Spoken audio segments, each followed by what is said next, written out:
everyone got a good resposa. Some of you are still like, I don't know what you're talking about. Siesta? Good. See? All right. We're in session 4 for those online.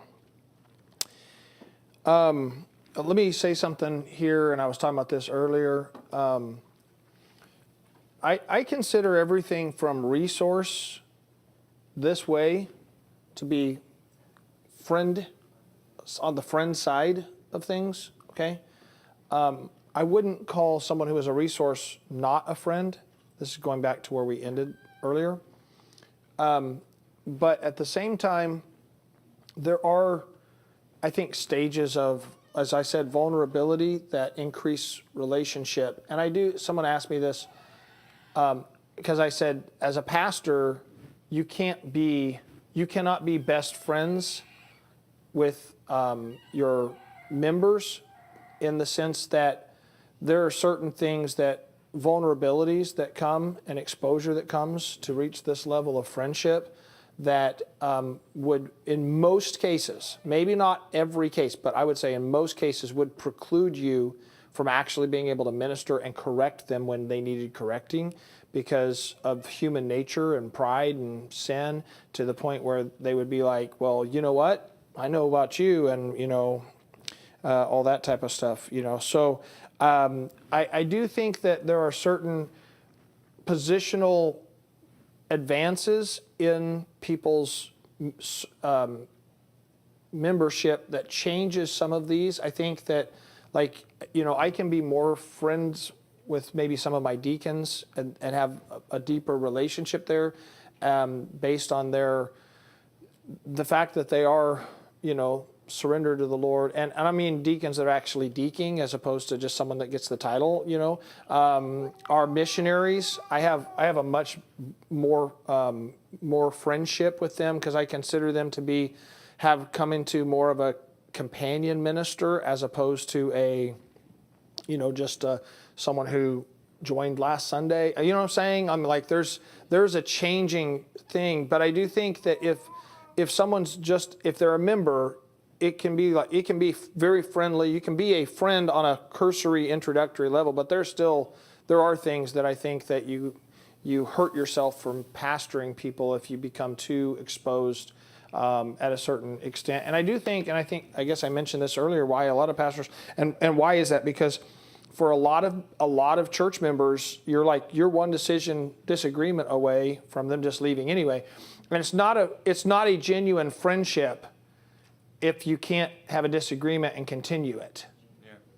And so people come into the church. It bothers me when people come into the church and like they just join and they're like, I'm going to be your best friend. And I'm thinking, I'm watching my back around you, because people who are too quick to try and jump on the friend wagon are also the people that stab you the hardest and leave the quickest. I mean, it's like, I literally have had, I think you guys have too, I'm sure, had people join the church, tell me they were going to be my best friend, and the next Sunday had already quit. And it's like, what in the world?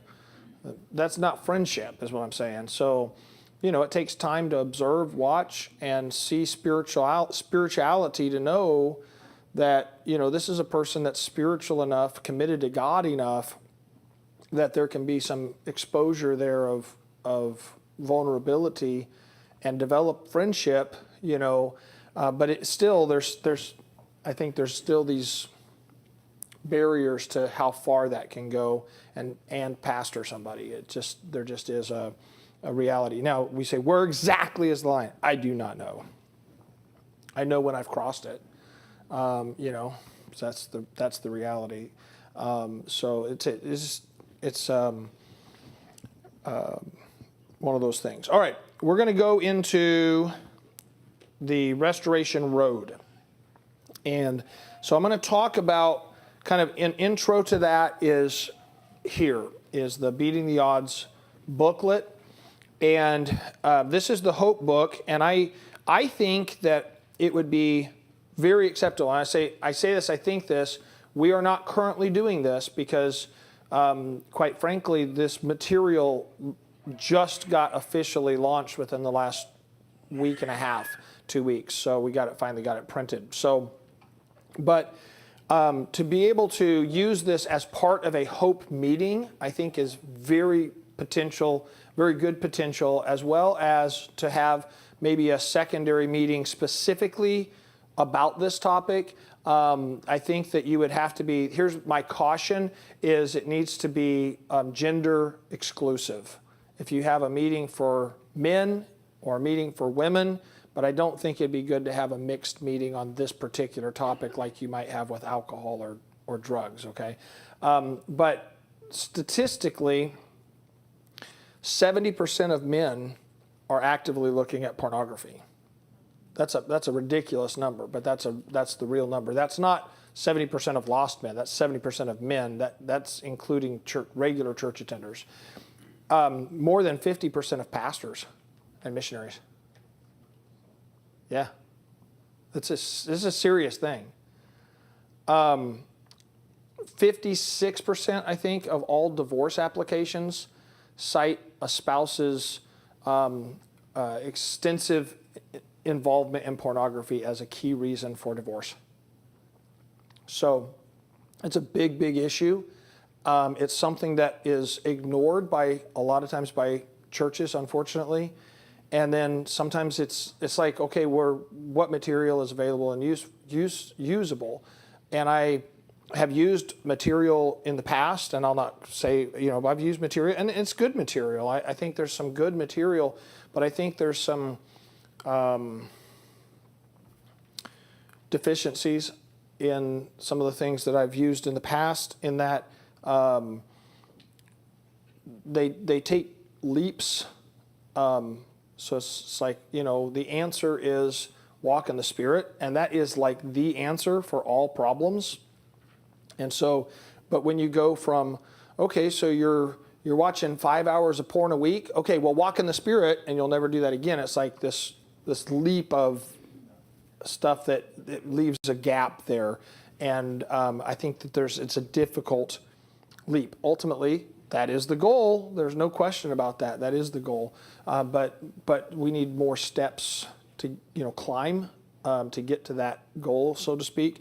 So using this book as an introductory book is important for this material because of a couple key things that are in this book that we introduce to everyone that comes into the Hope program. And if you have this book, you can go to page 6. If you bought the bundle, the Beating the Odds book, it's beginning on page 6. Well, I say page 6. It's page 6 in my material.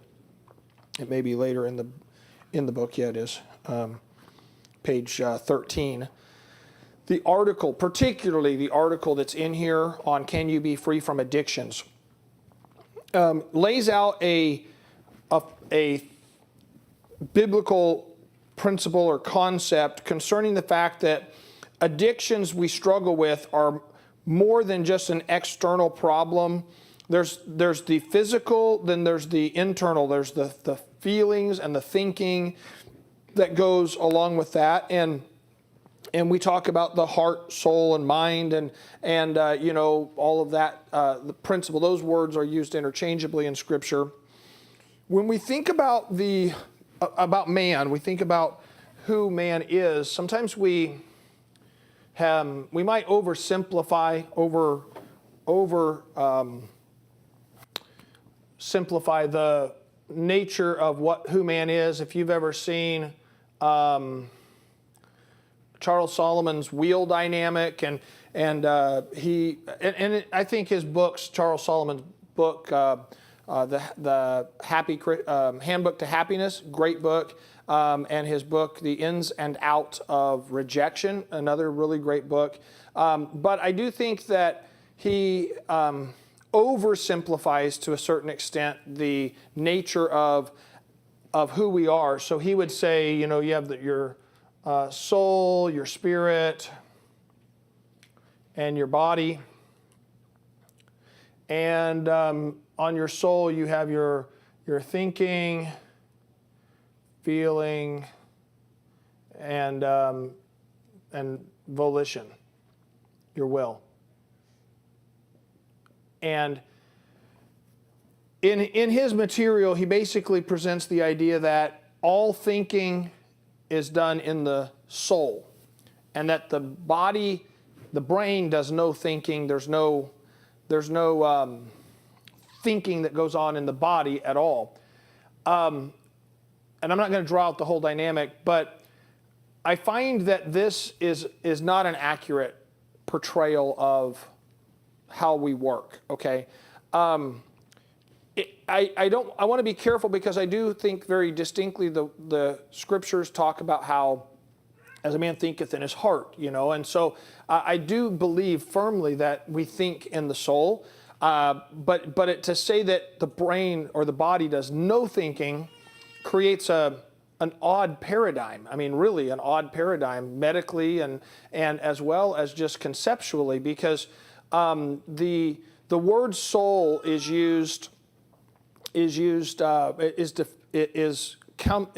translated as soul, heart, or mind from like 40 some different Hebrew and Greek words. And the word in Genesis chapter number 2, is it verse number 7? Lord God breathed into man the breath of life, and man became a living soul. That word that's translated as soul right there is also translated 40 some different ways, and including creatures and living things, and even the word tablet at one point in the book of Isaiah, it's translated as tablet, and the word is tablet. There is the implication of a vial they would wear around their neck with smelling salts in it, and when they would pass out, they would, wave it under their nose, and they would revive them. And so the word really is kind of like to bring consciousness. And so the word translated as soul there is just the idea of consciousness, and it can apply literally to anything that has consciousness, including insects. Biblically, I mean, literally, it does in the scriptures. And so to say that is the same as the eternal soul, I think doesn't do it justice, in the sense that we know that Ecclesiastes says that who knoweth the spirit of a beast that goeth into the earth, and of a man that goeth up, right? So we know there's the eternal aspect of our soul and spirit, but we also know there's the temporal aspect of just our consciousness in this body, and it's more complicated than just to isolate and say all of these things are done here, these things are all done here, and these things are all done here. There is a mixture, if you will, and it makes sense to say that, because if you could simplify it to the uber extent, and you could bring it just completely everything black and white, which is what we would like, right? We like it when things are just absolutely no mud in the water at all. Then how do you explain God, who we're created in His image, which is the principal foundation of this thought? We're created in His image, and we have God the Father, God the Son, God the Holy Spirit. I think clearly when you look at those three, that you see the Son is the physical representation of God, the Spirit is the spiritual representation of God, and then the Father is the representation in us, is the soul of God, how God's thinking and feelings and so forth. But at the same time, start talking about the Son and see how far you get to talk before you go, well, that applies to the Father and the Spirit too, or vice versa, right? I mean, it's like, the Son did this, and then well, it also, God did it, and the Father did this, and who created everything? Well, God did, right? Yes, God who? God the Spirit did this part, and the Son did this part, and there's the Word. He created everything by the Word, but who did it? Well, God did, and so it's like so interrelated. It's hard to break apart and say these exclusively apply here or here, if you really, take a full account of Scripture and an understanding. That doesn't mean that this is not a useful process, because I think it helps us to delineate where conflicts and problems arise, and recognize those things. But I think the key thing I wanted to kind of narrow in on then is this, that the brain does some thinking. And I think it's really maybe sounds like I'm maybe overemphasizing this, but I think the dissonance that we sometimes experience in trying to solve issues comes when we either make everything about the physical or everything spiritualized, and there's no blending of the two, and so it becomes an incomplete picture. But when you look at, for instance, an animal, let's say a dog, does a dog have an eternal spirit and soul? No, they don't, all right? Not all dogs go to heaven. Mine did, but not everyone's does, you know. But does a dog not think then? Well, of course it thinks. I mean, it has basic carnal thinking, and that's what it has. It has carnal thinking. It has a brain that says, I'm hungry, let me find something to eat. And I'm tired, let me find somewhere to sleep. And I'm thirsty, let me find something to drink. And I smell pheromones, it's time to mate. And you know, whatever it is, the brain of a dog or any other animal or any beast, it functions in a sense of the fulfillment of the body. Now, that's going to be key later on. We're going to get back to this, okay? But there's a connection between the soul and the body in that there are some things that the body just naturally, physically we do. The brain kicks in, that you know, you've got different parts of your brain. You've got that frontal lobe that helps and we know this scientifically, they can see this process going on, you know, and the frontal lobe in decision-making processes and willpower and those type of things, and different parts of the brain, and specifically the limbic system, and the limbic system being very key and kind of this decision-making process and so forth, and consideration. And I think that when you think about the brain and the soul working together, here's the thing that the Bible presents, and this is why it's important, why I'm talking about this. The Bible presents this idea that a beast does whatever a beast's carnal mind desires to do. But you're not a beast. You also have a soul. And your soul, the thinking of your soul, can supersede your carnal thinking. Does that make sense to you? All right, your physical body and your brain can have certain carnal thoughts that drive your natural instinct, for lack of a better word, but you're not just a brain and body and carnal desire. You have a soul that can supersede that, which is why as a man thinketh in his heart, so is he, because a dog finds something to eat and it never eats to the point that it goes, I need to stop because I'm starting to look fat. It doesn't have those type of thoughts, you know. I mean, it doesn't have consideration for the moral consequence of what I am doing right now. A dog has no moral consequence thinking. That's a soul level thinking, okay?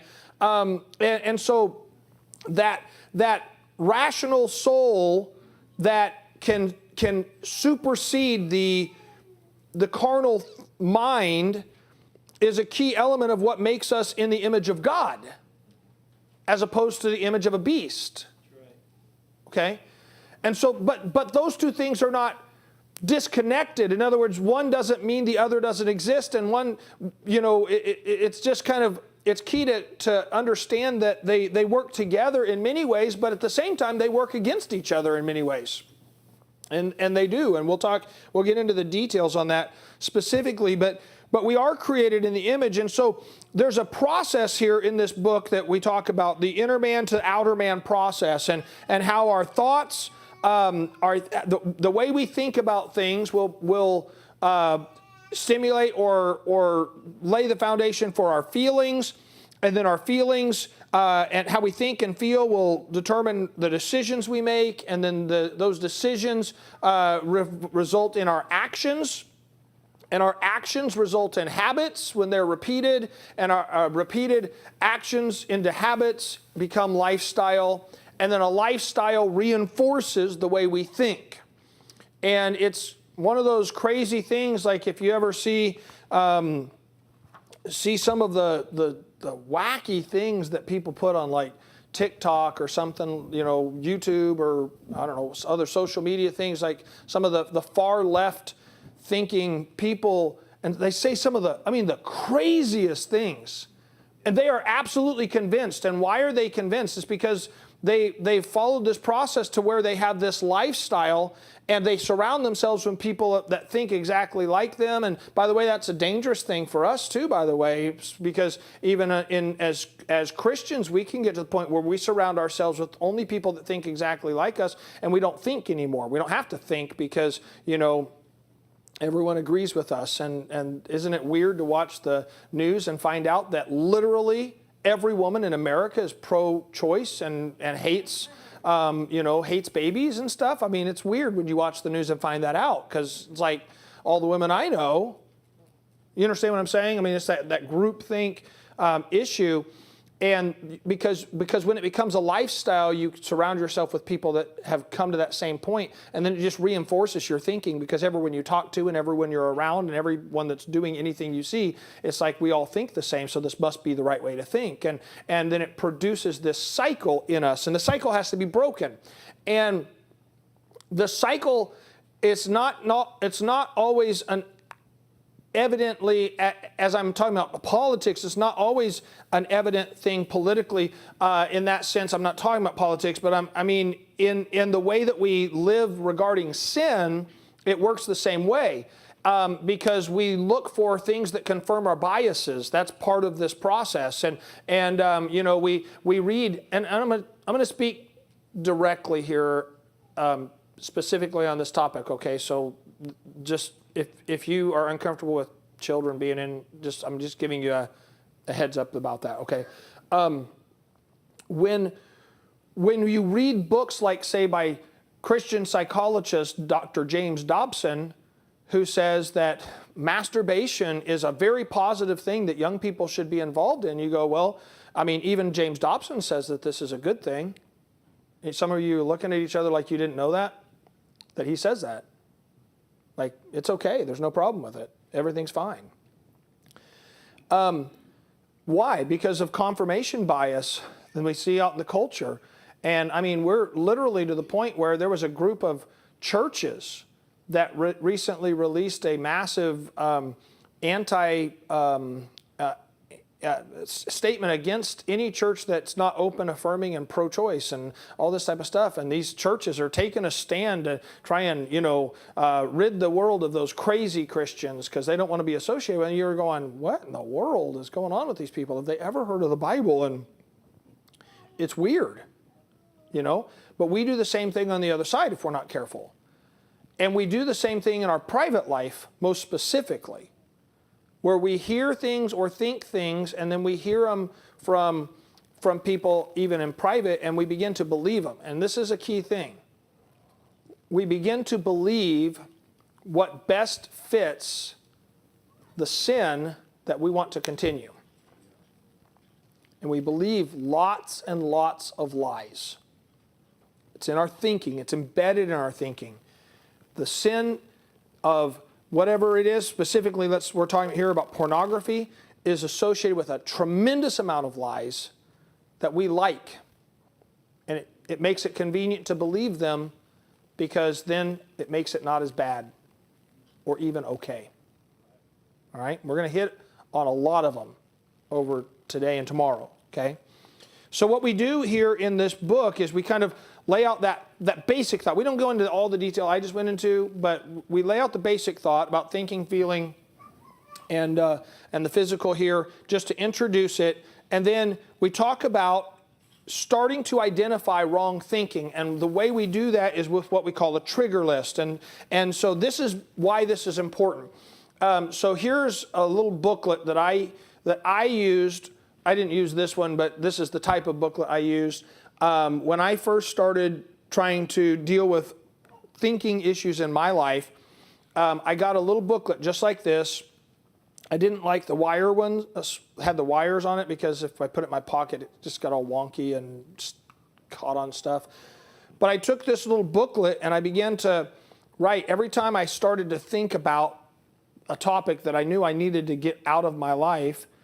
Every time the thought came into my mind, I literally would stop and I would write down the date and the thought, and what was going on around, and I'm at the mall, or I was driving, and this and this and this, or and I try and identify things that were in the environment or things that were going on, music that was playing, that type of stuff. And I would write it all down in my little notebook, and that's all I did. I just stopped, and I had the thought, so I just sat down and wrote it down.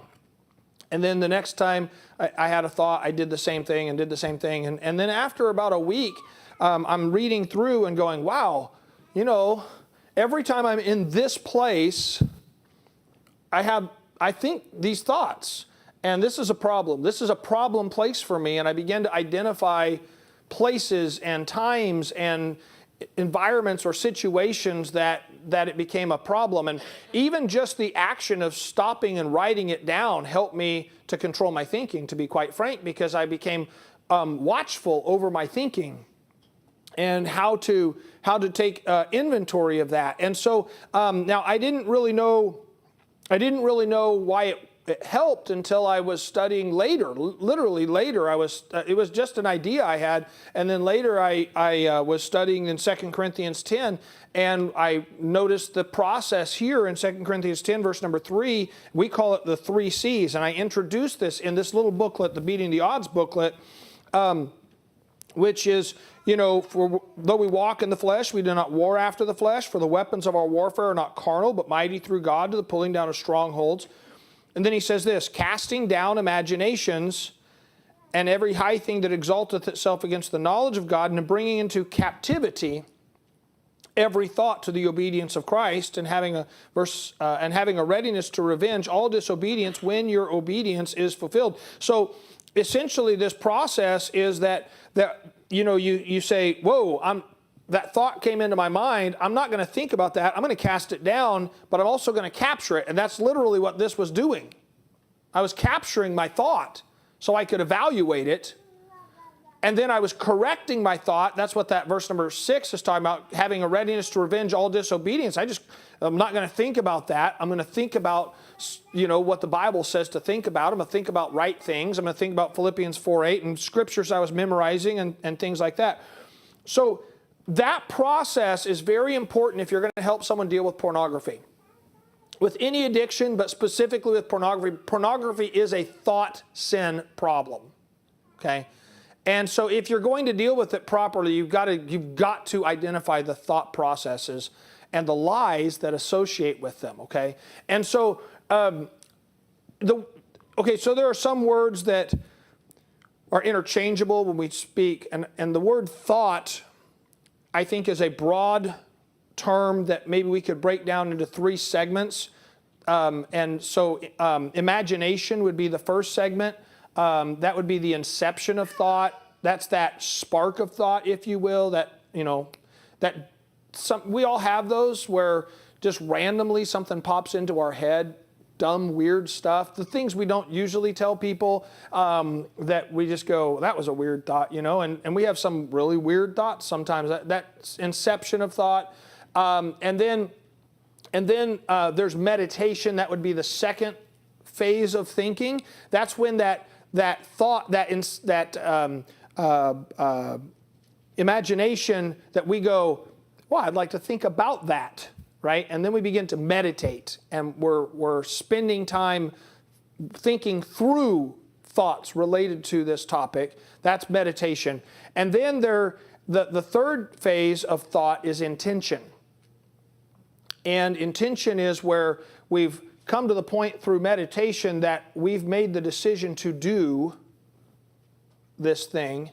Now we're just trying to figure out how to accomplish it or hide it. Does that make sense? The Bible talks about how the Word of God is quick and powerful, sharper than a two-edged sword, piercing, dividing asunder soul and spirit, the joints and marrow, and is a discerner of the thoughts and intents. Right? So we have the word here, imagination. We know the Bible speaks much of meditation, and then we've got intention thinking, and there's a distinction, a delineation, and you could substitute the word thought into any one of those segments. Okay? But for clarity and simplicity, I think if we break them out into those 3 segments, it helps us. explain it to you in this fashion concerning addiction, and this is any addiction, including pornography.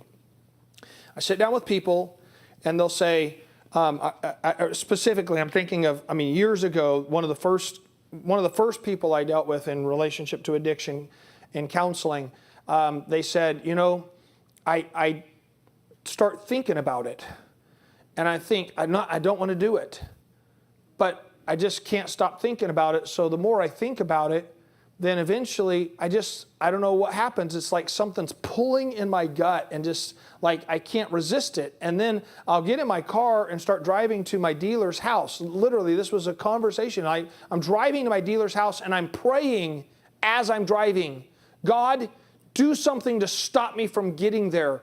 Cause me to have an accident or something to happen to prevent me from doing this. I don't know why I'm doing. You understand what I'm talking about? They've crossed past meditation into intention, and you don't know where that line is. But I think every person has a point at which, in regards to whatever the issue is, where you're like, well, I can think about it, but I'm not going to do it because I've decided not to do it. I'm not going to, I can think about eating, a whole sheet cake. I would never do that. Of course I would not do that. I'm not going to eat any cake because I'm on a diet and I made a decision to lose weight and I'm not going to eat cake, but man, it is good. I can think about how wonderful it tastes and how, isn't it awesome, oh man, you can almost smell it, and I'm like, I'm not going to do it though. I'm not going to go eat that cake because I'm just not. I have willpower. I'm going to exercise willpower, and I'm not going to go. And where is that spatula? That's how it is. And it's that way for every addiction. And it's that way for pornography. And so what you have to do if you're going to break that cycle is you have to identify the triggers in your thinking, where those instigating thoughts are coming in, and you have to learn to cut them off there. And so a trigger list is both a spiritual tool, cast down and capture. That's what the Bible says to do with your imagination, all right? But it's also a physical, practical tool that causes you to have something to stop and do in that process. That's why I say you should start with this booklet and giving that sense and that practicality of use. Okay, so are there any questions about that? I'm going to not wait until the end, but are there any questions about that part? Why we would start there and begin this process there at all before we go on? You can get a pack of these, like 4 of them, at Office Depot. I think they're like $1.50 a piece is the breakdown on them, but they're not very expensive. This is a little notebook. It's a simple tool, but it's a helpful tool, very helpful tool. Okay. Then let's go to the larger book, the Restoration Road book itself. This is broken down into 8 sections. It's just like the Formula for Life book in that it's 8 parts, and there's 25 steps in each part. You can use the same badges and awards that you use in the Hope Addiction side of things, with the Formula for Life side of things. And that's why I said I think you can operate this just like a weekly Hope meeting, a ready, set, go format, or you could use it in one-on-one. I will say this, I do think that there's a lot of validity and power in men getting together and acknowledging to one another that they have an issue. And part of the power pornography has is the isolation that it creates. And the fact is that men sitting in your congregation and women sitting in your congregation have this secret, and our secrets become our prisons. And they can't get victory because who would acknowledge something like that publicly to a church, right? And so having a weekly meeting where people can come and acknowledge to one another, I have a problem with this sin and I want victory over it. And that's really what they're acknowledging. Someone comes to the Hope class, they're not coming and saying, I just want everyone to know I'm an alcoholic and a drug addict. We're not AA. right? What hope is that they come in and say, I want everyone to know I don't want these things in my life. And that's a different statement, okay? And so I think it would be very valid to have that type of a format as a weekly meeting. But if you go over to page number 6, and I have the downloaded copy, okay, from the Hope website. If you have the printed copy there, they should be exactly the same, I think.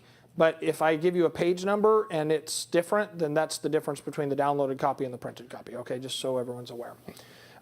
So we're going to go through this, and we're just going to walk through it together, okay? And we're going to hit some very important key things to understand about this. So first of all, the first section is called reality. And the goal here is to essentially slap in the face all the lies that porn tells, okay? And porn tells a lot of lies. And men and women believe those lies because they want to. They want to. Because if they didn't believe the lie, then the ugly truth would drive them away from pornography. And that's just true. I mean, it is very, very ugly truth. All right? So first of all, the reality of the porn problem. Defining what pornography is. The statistics that are available deal with only what we might consider hardcore porn, that is, people engaged in sex acts. However, pornography really should be considered anything, audio or visual, books, photos, video, etc., that you use to stimulate yourself sexually. And again, I want to say, parents, if you're uncomfortable with the conversation, I understand that. Swimsuit magazines are pornography, but they're not classified that way. You understand what I'm saying?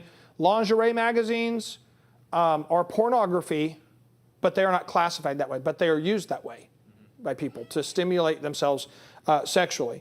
And so though the society doesn't consider them that way, if you're looking at them for that purpose, that is what they are. So that said, the statistics below relate to what most would consider more mainstream or harder pornography, actual full nudity and or sex acts being depicted. So the statistics are staggering. Conservative estimates say that only 4.2% of websites are dedicated to pornography.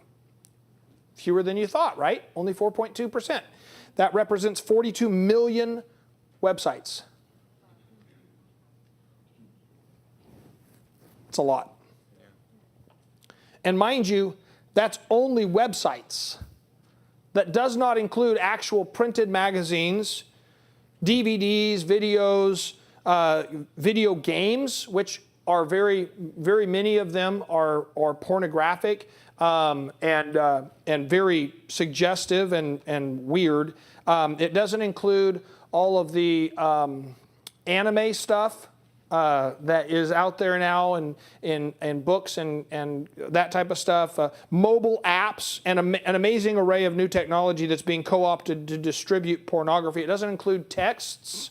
That's very, very, very, very common now, sexting. And it doesn't include all the stuff that goes across Snapchat and Twitter and Facebook. That's not included. That's not included. It's just the number of websites that specifically declare themselves as pornography, 42 million.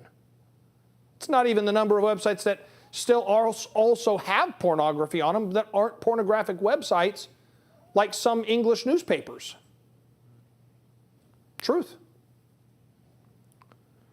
There was an article titled, "How Much Time Does the World Spend Watching Porn?" which was published to explain why pornography isn't an issue.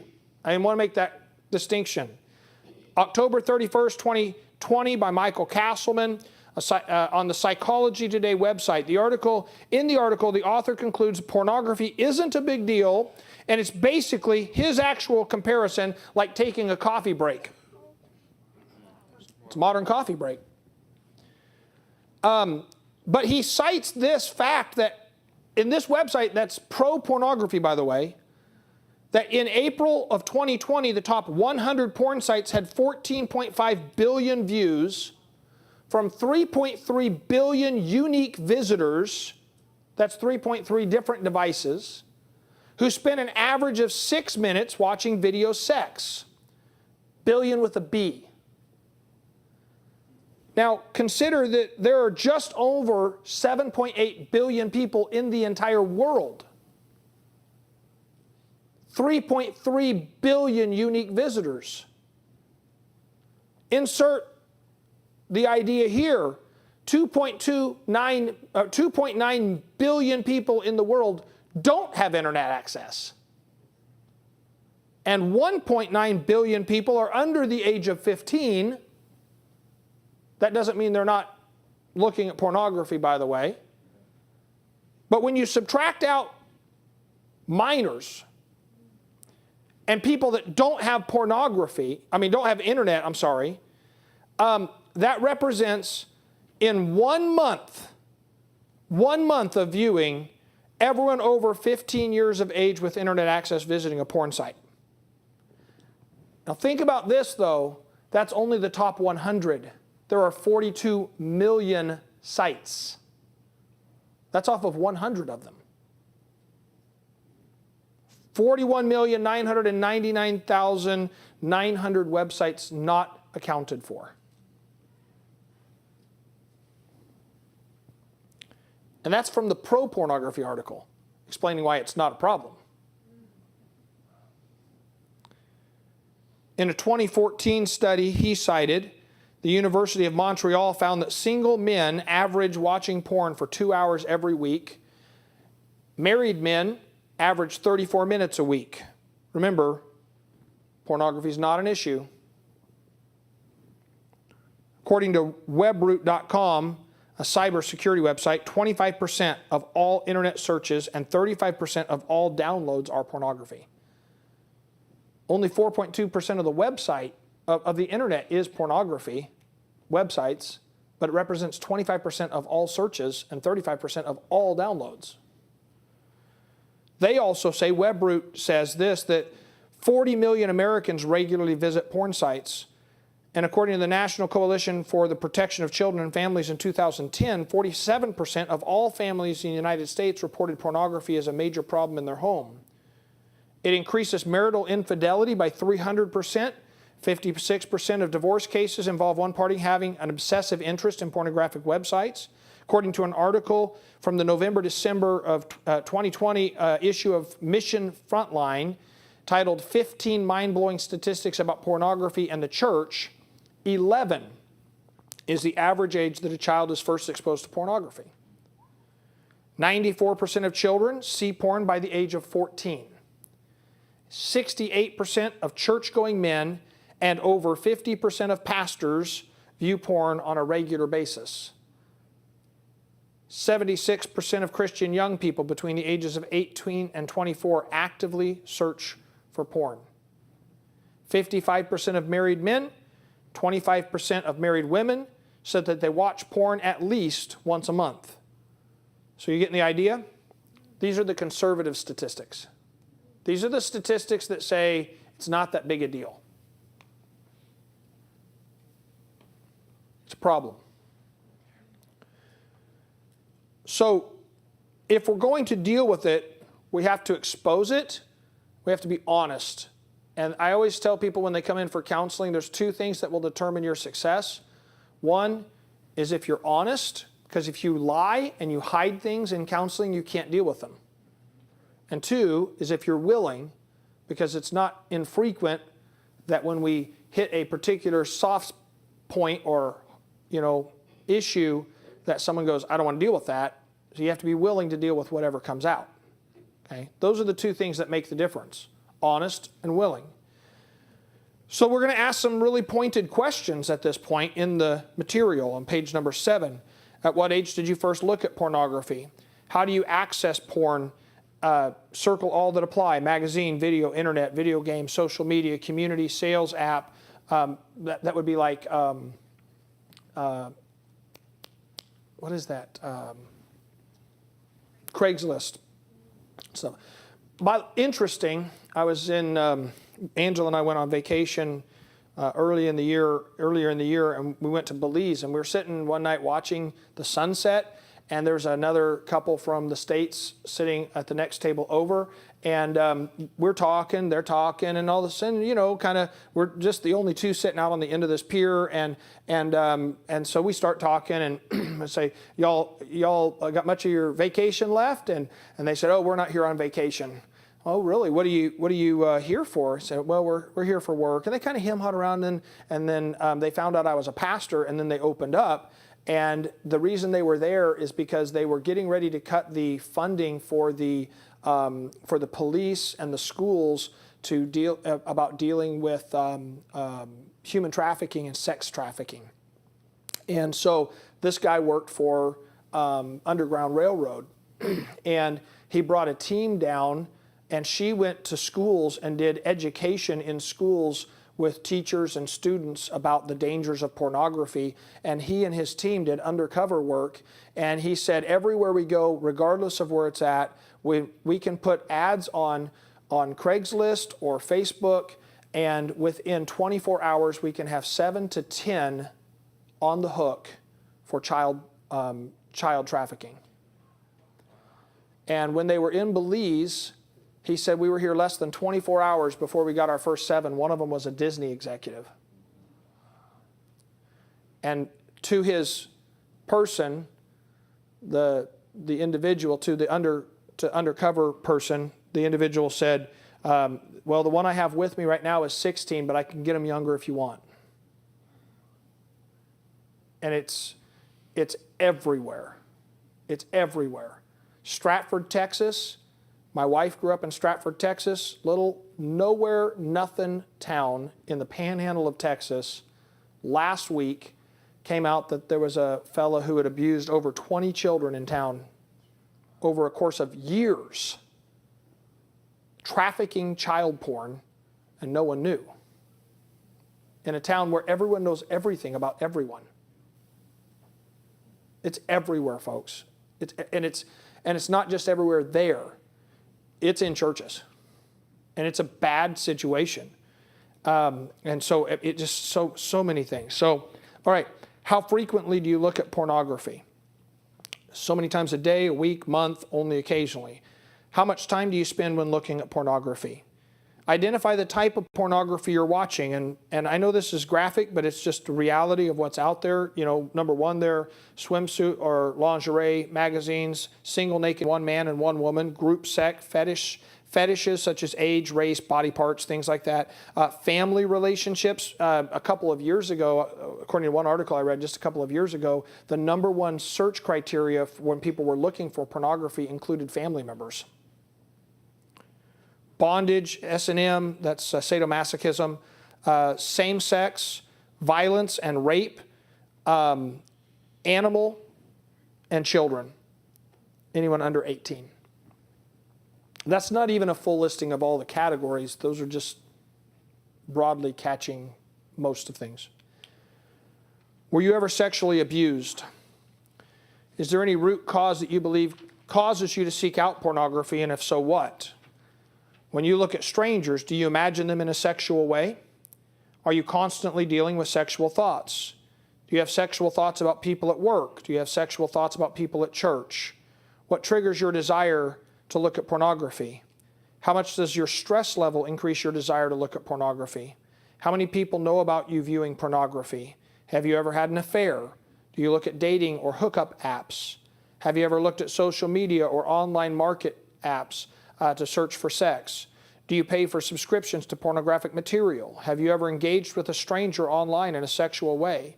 Have you ever visited a sex shop or strip club? Have you ever met a stranger to have sex? Have you ever paid someone for sex? Have you ever had sexual contact with a minor? Do you feel anxious or depressed after sex? Do you feel an increasing lack of personal connection to people? Have you ever been confronted about your sexual practices? Have you ever sought help in dealing with sexual issues? Are you willing to let God do His correcting work in you? Are you willing to let the work God asks of you? Now, why are we so specific? Because they have to be honest. And a lot of people involved in pornography have never actually been honest with themselves even. Okay? They have to be honest if they're going to get help. The next step is a really specific one in 1 Corinthians 6:18. It says, flee fornication. And this is, they're supposed to memorize this. Every sin that a man doeth is without the body, but he that committeth fornication sinneth against his own body. That's a very important setup for what we're getting ready to talk about here. Because fornication impacts our spirit, our soul, and according to this verse, it impacts our body. And as we kind of begin this, we have to confront the lies that we've believed and deal with the reality that fornication is, well, more than what we want it to be. Ask the average man that looks at pornography, have you ever committed fornication? And they'll still tell you no.